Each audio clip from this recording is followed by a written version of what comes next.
Hello friends, आज आपल्या प्रवासाचा दुसरा दिवस. हॉस्टेलवरून चेकआउट करून मी निघालो उदयपूरवरून चित्तोडगडकडे जाण्यासाठी.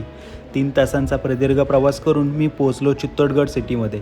चित्तोडगड बस स्टॉपवरून ऑटो पकडला आणि ऐतिहासिक चित्तोडगड फोर्टकडे प्रवास सुरू केला.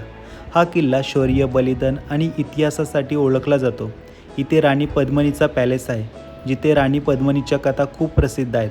तसंच इथला विजयस्तंभ विजयाचं प्रतीक आणि कीर्तिस्तंभ जैन संस्कृतीचं सुंदर उदाहरण आहे. इथल्या जौहर कुंडची कहाणी ऐकून अंगावर शहारे येतात. राण्यांनी सन्मानासाठी इथे जौहर केला होता. पोर्टवर छानपैकी भेल खाऊन मी निघालो उदयपूरकडे जाण्यासाठी. रात्री तर उदयपूरमध्ये स्वर्ग जणू अवतरतो. इथली सर्वात प्रसिद्ध जागा म्हणजे लेक पिचोला. शांत पाणी आणि आजूबाजूचे राजवाडे मन मोहून टाकतात. सनरूफ कॅफेमध्ये डिनर करताना लाईव्ह म्युझिक, गिटारवरची गाणी आणि त्या वाईब्समध्ये माझा दिवसाचा परफेक्ट एंड झाला.